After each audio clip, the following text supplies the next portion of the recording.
excited to announce that pre-orders for my new book, Roots and Fruit, An Introduction to the Christian Faith, go live January 1st, 2026.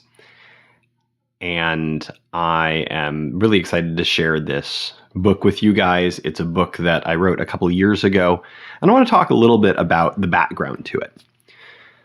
So starting in the 4th century, one of the practices that Christian poets have done is write poetry that retells the biblical narrative and highlights the theological meaning behind the biblical narrative. Now, probably the most famous version of this are biblical epics, things like Paradise Lost. Or if we go back further in time, some of the early biblical epics by people like Juvencus, Faltonia Proba, Nonnus of Panopolis, people that we don't really talk about much anymore. But Milton, I think, is a good example of a more recent writer who, in Paradise Lost and Paradise Regained, really tried to go into the biblical narrative and imaginatively dramatize the characters, the plots, the actions, the dilemmas that biblical characters face, whether that's Satan or whether it's St. Michael or whether it's Adam and Eve, or like in Paradise Regained, Christ and Satan kind of having their battle of wits in the temptation of Christ. Now, one of the things that Milton's often criticized for is the fact that he may take some theological liberties.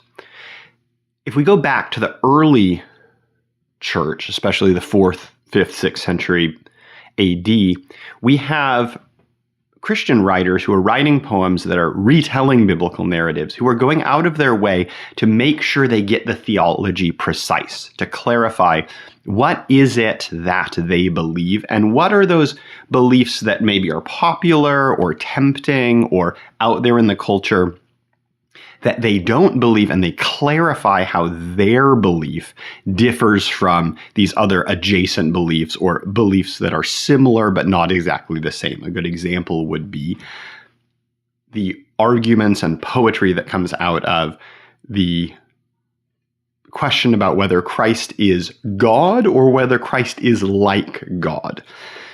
Is Jesus Christ, Son of Mary, the Son of God? Is he the Son of God in a sense that he's divine-ish? He's like God in some ways, but not in others. Is he homoousios? Is he like the being of God? Or is he homoousios? Is he one essence or the same essence as the Father?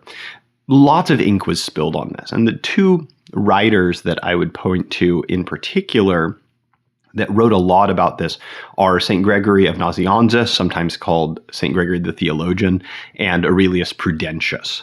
Nazianzus is writing in Greek, Prudentius is writing in Latin, and both go out of their way to clarify, here is the biblical story about Christ, and here is why we are saying, in line with the tradition that's been passed down to us, that Christ is God. He's not just kind of like God. So why am I talking about this?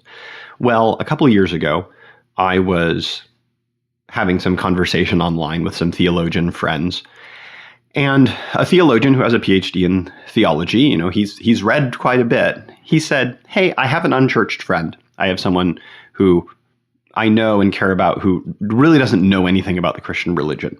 What book should I give them that could help introduce them to Christianity?"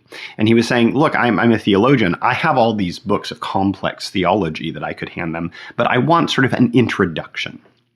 And so that led to some interesting conversation. And one of the questions I asked both online and then I asked myself is, could a book of poems do this? Could a book of poems provide an introduction to the main story of Scripture, but also highlighting the major theological distinctives of the Christian religion in a way that was accessible, in a way that was inviting to someone who wasn't really very familiar with Christianity or maybe not very familiar with the religion in general? And so I decided to write that book, and in 2022 I wrote it. And the result is my new book, Roots and Fruit, An Introduction to the Christian Faith.